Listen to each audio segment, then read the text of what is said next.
This is the Chad Factor on this December uh, December 18th, 2017, a week before Christmas, and it's been a week. It's not hasn't been exact. It's been 6 days after Roy Moore's historical defeat of the Democrat challenger Doug Jones, beating him. It's been 25 years since they voted for a Democrat in Alabama, so it's definitely a historical victory. It's also an upset because it is a red state. And this is a video in response to anti-PC culture on this video about Roy Moore and about what's going on right now in the political scene. And what I'm here to talk to you guys about, is that Roy Moore did have many good views. He did get out two black men for selling weed. He did get out. He was for private property rights. He was for lower taxes. He was pro Second Amendment, and he was a good man by many standards. Now, could he have said the better things? Because I understand. Look, let me see if I have it with me. There's a book called "The Black Family in Slavery and Freedom." Hold on for a second, people.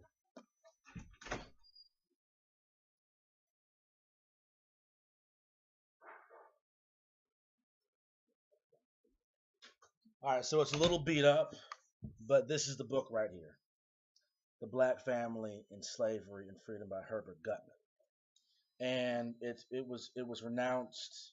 It was renowned by John Hope Franklin, uh, E. Franklin Frazier, and Thomas Sowell.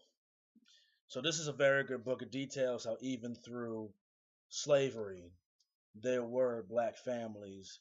Like even though they were separating the mother, the father, the grandfather, there were surnames.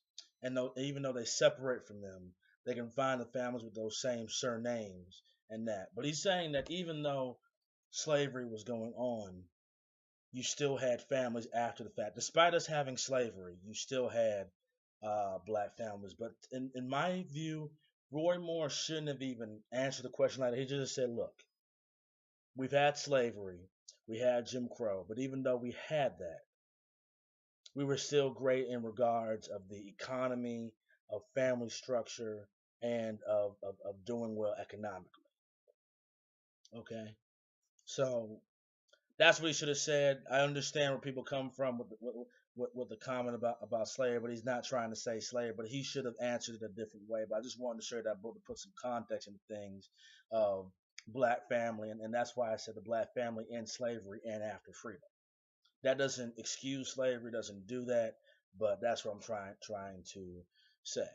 But what I'm saying is this: is that to anti-PC culture, Roy Moore did have a lot of characteristics of being a Ron Paul candidate. He was anti-establishment, outspoken, was on his horse, having a gun up. He did want to actually, I believe, in the Federal Reserve. But the fact remains is this: he didn't want to word things right. He didn't want to say specific things correctly, and he didn't campaign hard enough. Like he went to the Army Navy game, and he spent the whole last week of the election not really campaigning and doing too much of anything. He only really campaigned hard on the eve of the election with Steve Bannon. So it didn't seem like he really was pushing to win. But I kind of get it. He kind of thinks he has that edge since it's a Republican state, since he's defending himself on social media against those accusations, which I believe to be untrue.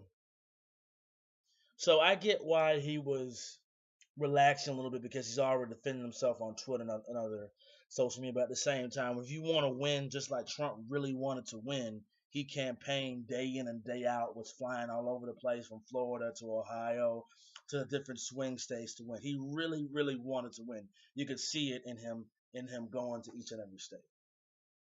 So he worked hard for that, but it just didn't seem like Roy Moore wanted to work hard. But I think he could have been a much better candidate, but Doug Jones actually did a better job campaigning and going to these black communities. Now, I think Roy Moore went to one black church and didn't work out that well, but he just didn't do a good job of trying to come to black voters and try to say, hey, I did this, for these two people in jail. Maybe we need to legalize marijuana. Take a little bit more of a libertarian approach, because you can still be Christian and support marijuana legislation, because there's nowhere in the Bible that says marijuana is illegal or bad. It says don't put harmful stuff in your body, but it's showing that it actually has positive effects. You can still disagree with homosexuality, and just say you believe in traditional marriage, but you don't have to outlaw it. You can say, hey, I don't like that. Let them do what they want to do. You could have said that. There's just different things that you could have done, that he could have done to win. So it was an upset, but he's done a lot of mistakes that cost him the initial election by the way he speaks and not trying to go to other groups and other voting blocks. So that was on him. But at the same time, we can talk about the media wanted Doug Jones to win. They bust people out there to vote in the election. They had felons. I put this in the script. They had felons trying to vote in a last-ditch effort to beat Roy Moore. They spent, I believe, 11 or 12 million. I think he outspent him by 6 or 7 million in this same election.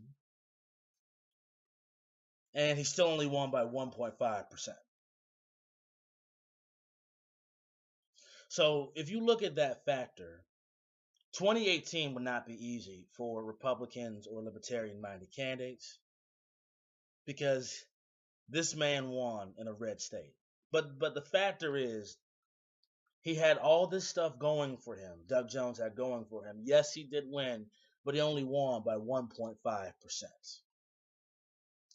But Republicans can't just sit by safe and just sit by and say, oh, we got this, and it's a southern state. No, you have to work hard, and you have to go to young people, people of, black people, Hispanics, and other groups, and try to apply their interests.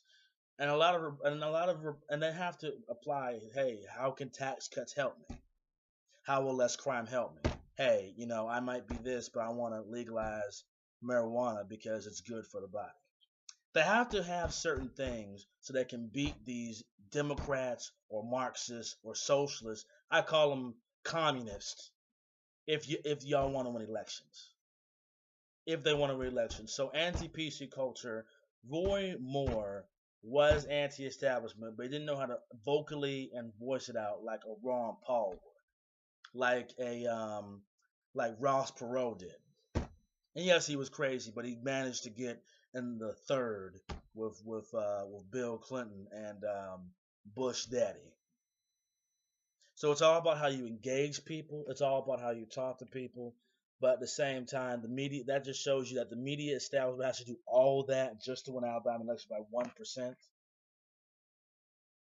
And then this is the last thing for this. This is not just a loss for Republicans. This is a loss for men in general. Because if an accusation can affect you, can destroy you like that, and there's no due process, then that means you can go to jail without any due process, or get kicked out of college, or lose your job, or lose your company. That is a very sad case within this country.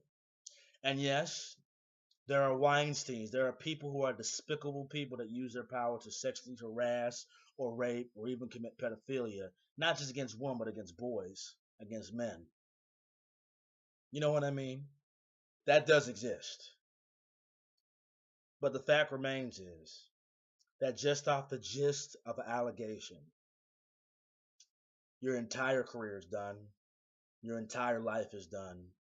That's why I applaud Roy Moore for not putting down and defending himself. But he still lost. That means an accusation without any evidence can prove you're guilty.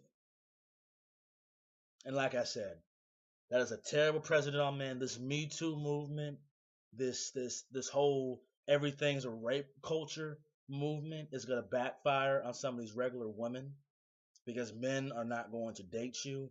Men are going to leave you, and they're just not going to. That's why men going their own way, and the men's rights movement is growing because of this bull crap right here. So keep doing what you're doing, feminists and women. And when men can't protect you or don't want to protect you, then the real people who are committing this will get off, while innocent men get the front end of the stick. Again, due process is important. You have to prove allegations. You have to prove rape. You have to prove sexual assault or sexual harassment. Because if you don't, innocent men get in there, and then it screws the whole game up. So this was a big loss for that too. But I'm just saying, just think about this. And this is not just Roy Moore. This is every politician and business person out there who will experience this in the past. But yeah, this is a big loss for men and Republicans and for due process. Roy Moore losing. Definitely, this needs to be a wake up call for Republicans and libertarians alike. And anti PC culture, keep making good videos, but I just wanted to make that response to you about Roy Moore. And I hope all of you have a great day. See you later.